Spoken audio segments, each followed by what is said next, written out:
Кез келген өсімдіктің гүлдеп өсуі үшін оған жаңбыр керек. Дәл сол сияқты сіздің өміріңізде жаңбырлы күндер болады. Бірақ сіз оған көңіліңізді түсірмеңіз, себебі жаңбырдан кейін сіз гүлдейтін боласыз. Бұл өмірде барлығы сіздің көзқарасыңызға байланысты. Мен тыңдап жүрген танымал мотиватор Зиг Зиглардың айтуы бойынша, сіздің өміріңізде болатын жағдайлардың 10% ол тағдырдан, яғни сіздің контроліңіз жоқ өмірден беріліп жатқан сізге жағдайлар, бір сынақтар. Бірақ қалған 90% ол сіздің соған деген жауабыңыз, соған деген реакцияңыз, Сонда қараңызшы, біз өмірімізде әртүрлі сынақтар, әртүрлі нәрселер, ауыр жағдайлар болады, Себебі бұл өмір деген біз кайфовать етіп жүретін жер емес.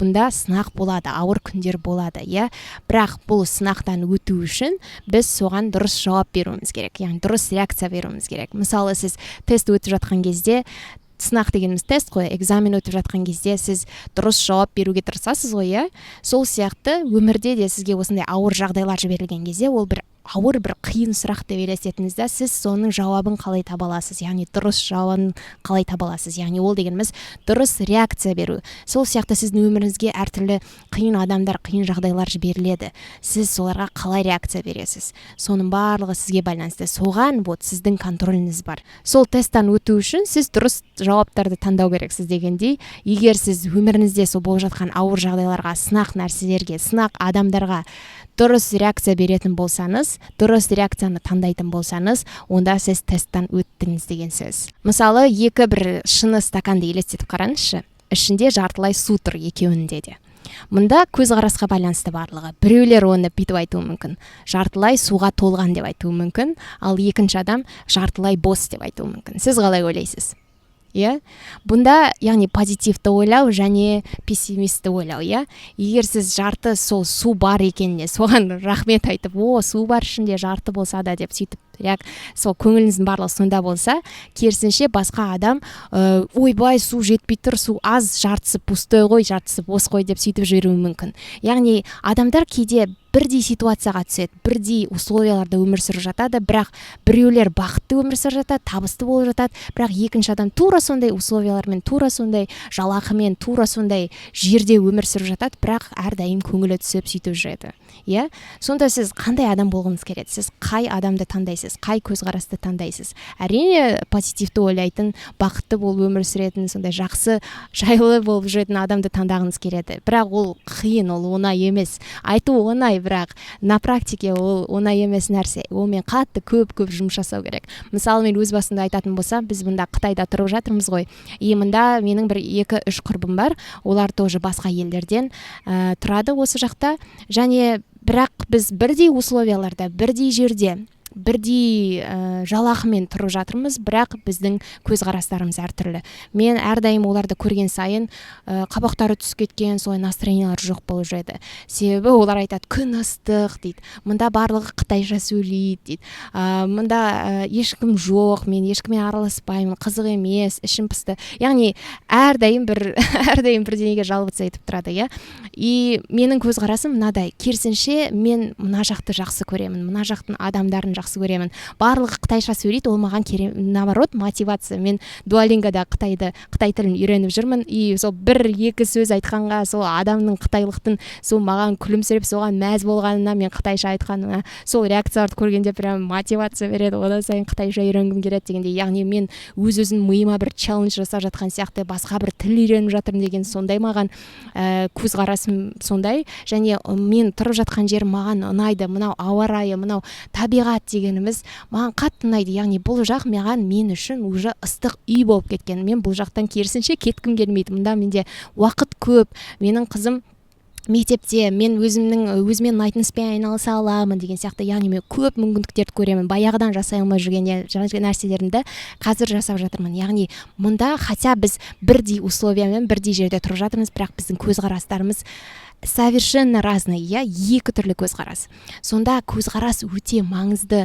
Сіздің көзқарасыңыз неге маңызды? Себебі сіз егер жақсы нәрселерді ойлайтын болсаңыз, фокусыңызды жақсы нәрселерге жіберетін болсаңыз, андай бақыт, жайлылық, махаббат, благодарность, сондай сезімдерде жүретін болсаңыз, сіздің жиіліктеріңіз өте жоғары болады. И сіз өміріңізге сондай жоғары жиіліктегі мүмкіндіктерді адамдарды тартатын боласыз. Ол факт. Иә, сондықтан егер өзіңізге жақсылық тілейтін болсаңыз, өзіңіз жақсы өмір сүргіңіз келсе, сіз көзқарасыңызды өзгерту керексіз. Мына бір суретті мысал ретінде қараңызшы. Мен осыны көрген кезде көзқарастың қандай үлкен рөл ойнайтынын кәдімгідей басыма жетіп түсіндім. Мысалы, бір бала тұр, қолында бір торт тұр, целый торт тұр, бірақ бір кусогы жоқ. И ол баланың қайғырып тұр, бала андай грустный болып тұр. Себебі оның барлық фокусы сол 90% тортта емес, ода 10% жоқ тортқа. Сол жоқ кусокқа бүкіл фокусын сонда жіберіп тұр. Менің жоқ мына кусок дегенде сөйтіп қарап тұр. Сосын дәл соның жанында екінші сурет, басқа бір бала тұр, бір кусок пирогты ұстап, соған мәз болып қуанып тұр, иә. Қараңызшы, кімде мында торт көбірек? Кім везучий көбінесе? Әрине, целый торт ұстап тұрған бала везучий, ода көбірек торт, иә. Бірақ мында кім бақыттырақ? Әрине, бір кусок пирог ұстап тұрған бала бақыттырақ. Яғни сіздің бақытыңызды, ол сіздің жалақыңыздың саны, сіздің тұрып жатқан локацияңыз, оның сіздің қымбат шмоткиларыңыз, сіздің саяхаттарыңыз емес, сіздің ішкі состояниеңіз өлшейді бақытты. Иә, адамдар бар, который көп нәрселері жоқ, орта средний өмір сүреді, бірақ бақытты өмір сүреді, әр күні толыққанды, иә, сөйтіп өмір сүреді. Бар адамдар, который барлық ақшалары бар, барлық байлықтары бар, бірақ өздерін бақытсыз сезінеді, әрдайым бірдеңе жетіспей тұрады дегендей. Яғни мұнда барлығы көзқарасқа байланысты. Байлық дегеніміз ол сіздің ішкі состояниеңіз, иә. Табыс дегеніміз ол сіздің ішкі состояниеңіз. Мен осыны түсіндім. Мен баяғыда успех деген, табыс дегенді былай ойлайтын едім. Яғни машина алу керек, бір карьерный рост болу керек, бірдеңеге қол жеткізу керексің, сенде ақша көп болу керек, яғни сен бір авторитет, бір статусың болу керек, сен бір танымал біреу болу керексің. Вот соны мен успех деп ойлайтын едім. Яғни басқа менің құрбыларым сондай нәрселерді квартира алып сөйтіп жатқан кезде мен өзімді кем санайтын едім, салыстырып. Мен вот неудачникпін, мен безуспешныймын, олар вот успешный деп соларға қызығатын едім, иә. Яғни бұндағы бір қауіпті нәрсе, біз мысалы Инстаграмда отырған кезде басқа адамдардың өмірлеріне қызығып, ой, қандай күшті, ода барлығы бар, саяхаттайды деп сөйтіп ойлауымыз мүмкін. Бірақ на самом деле біз білмейміз ол адамның ішінде не болып жатқанын. Яғни байлықты, бақытты, табысты ішкі состояние өлшейді. Иә, сонда мен қазір табыс туралы менің көзқарасым мүлдем өзгерді. Мен егер табысқа қазір анықтама беретін болсам, нағыз успех дегеніміз ол адамның өз-өзін түсініп, өзі андай жайлылықта, яғни әлеммен, бүкіл адамдарымен, соның барлығымен гармонияда өмір сүретін адам. Ішінде жайлылық, ішінде сенім бар, ішінде благодарностьқа толып тұрған адам, вот нағыз успешный, нағыз бай адам, нағыз бақытты адам, сол адам. Мен соны түсіндім қазір. Иә, яғни мен қазір өзімді өлшеуді қойдым басқалармен. Вот мен карьера құрып жатқан жоқпын, мен бір жұмыс істеп жатқан жоқпын, деп өйтіп мен салыстыруды қойдым. Яғни менде мынандай шмотки жоқ, менде машина жоқ, өйтіп қойдым мен. Себебі менің қазір успех туралы, табыс туралы көзқарасым өзгерді. Яғни басқаша анықтама менде. И менің барлық фокусым қазір соған, сонда, яғни өзімнің ішкі жайлылығымды соны қалыптастыру, соған мен жұмыс жасап жатырмын. Мен күнде өзімді бақытты сезінемін, күнде шүкіршілік білдіремін мен, хотя өмірімде грандиозный событиялар болып жатқан жоқ, күнде ондай продажалар түсіп, ондай болып жатқан жоқ, бірақ бір ішінде бір чувство гармонии бар, бір чувство благодарности бар. Вот осы нәрсе сені бақытты қылатын. Яғни сіз көзқарасыңызды өзгерту керексіз. Мен жаңа айтып кеткен, тыңдап жүрген Зиг Зиглердің How to Stay Motivated деген, қалай өзіңнің мотивацияңды оятуға болады деген серияларын тыңдап жүрмін Spotify-да. И сонда бір айтады, тоже мен соны тыңдаған кезде, негізі солай ғой деп ойлап қарадым. Сіз де өзіңіз табатын шығарсыз. Ол сондай мотиватор, коуч, наставник адам, яғни адамдардың мотивациясын оятатын адам. Сонда оған кейде адамдар келеді екен, маған терапевт болшы, маған психолог болшы деп. Сосын ол айтатын, психолог емеспін, негізі жақсы проблеманы тыңдайын дейді.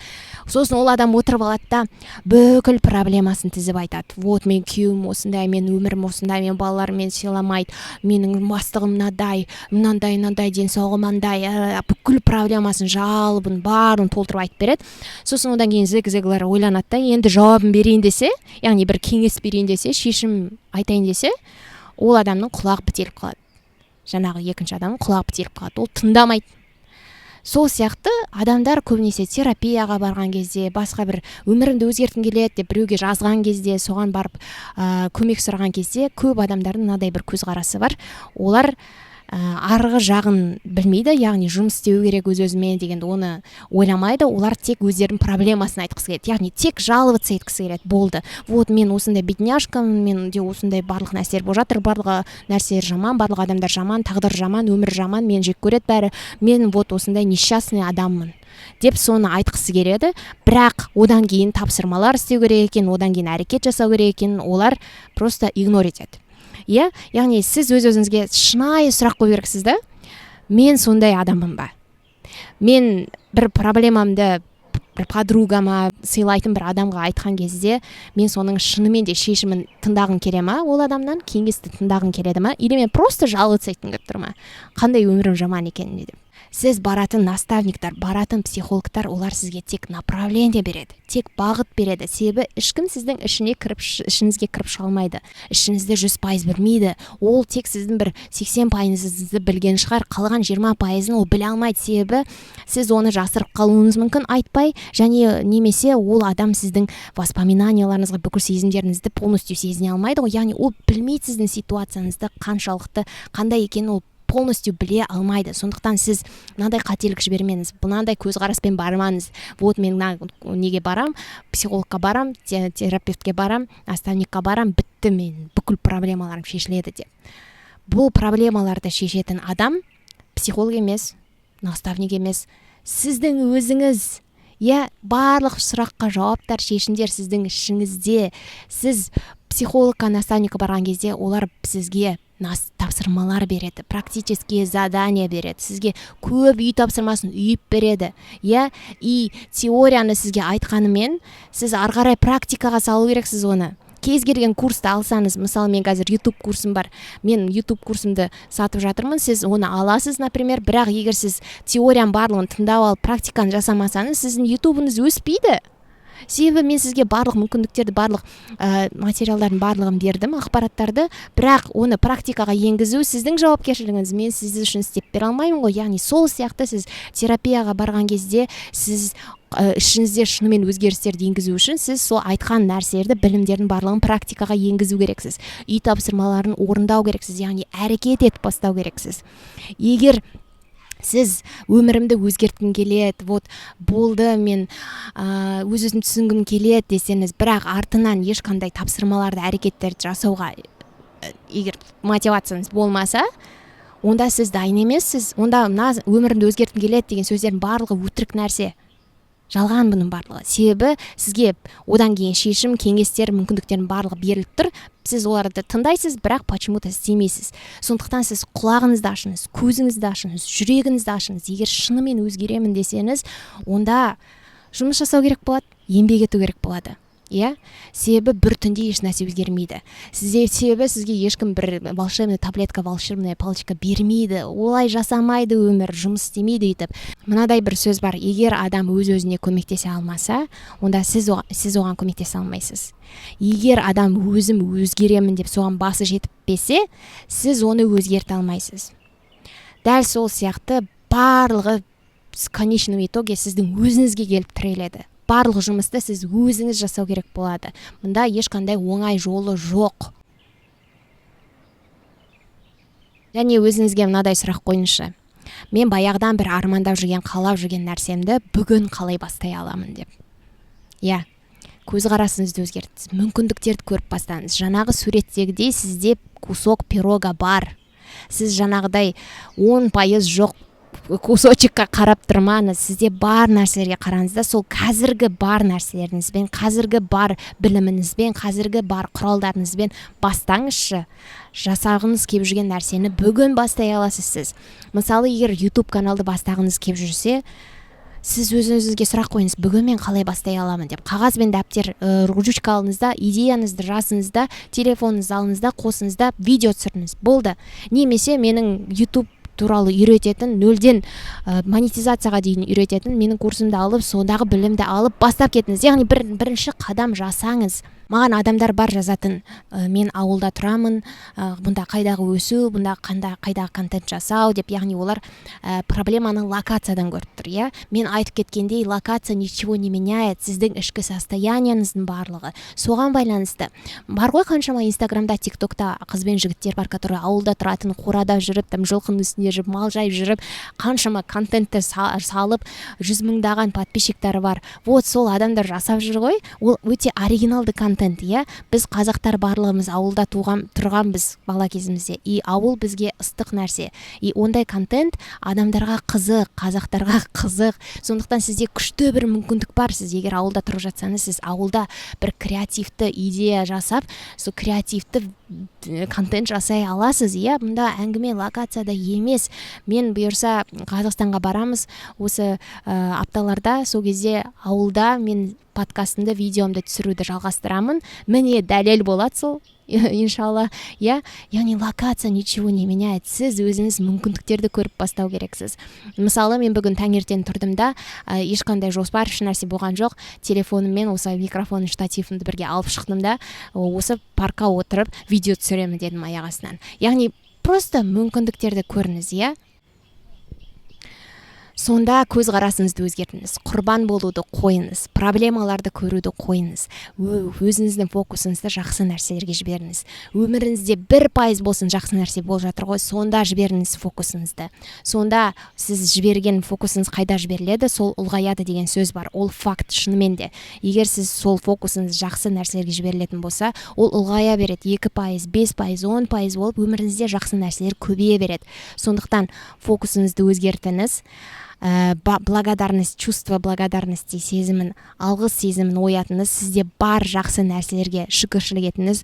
Күнде ұйықтар кезде кем дегенде 3 нәрсеге, бүгін сізге болған, бүгін сіз соған алғыс айтатын 3 нәрсенің тізімін жазыңыз, иә. Бұны әдетке айналдырыңыз, және мүмкіндіктерді көріп бастаңыз. Қазір сізде бар жағдаймен, қазір сізде бар мүмкіндіктермен қалай сіз өзіңіздің қалаған нәрсеңізді жасап бастай аласыз. Ол дегеніміз өз-өзін танып түсіну деген сияқты, өзімді өзгерту дегендей, немесе YouTube канал бастау дегендей, немесе контент түсіріп бастау деген сияқты, кез келген өзіңіздің баяғыдан келе жатқан арманыңызды сіз уже бүгін бастай аласыз. Идеальный моментті күтпеңіз, себебі идеальный мінсіз момент болмайды. Егер бастағыңыз келсе, просто бүгін бастаңыз. Егер өз-өзіңізді танып түсінгіңіз келсе, бірақ пока психологқа баруға қаржыңыз жетпей жатса, онда менің терапиялық күнделігімді алып, бірінші қадам жасай аласыз. Онда маған өз басыма көмектескен техникалар мен сұрақтар болады. Соларға жауап беру арқылы шешімді, жауапты өзіңізден ішіңізден іздейтін боласыз. Себебі сіздің проблемаларыңызға барлық жауаптардың шешімдері сіздің ішіңізде. Егер сіз углубленно мидың қалай жұмыс жасайтынын, манифестация, квантовое поле туралы ғылыми тұрғыдан нәрселерді тыңдағыңыз келсе, мына видеомды қарап кетсеңіз болады. Және менімен болғандарыңызға көп-көп рахмет. Келесі видеода кездесеміз деп үміттенемін. Кездескенше.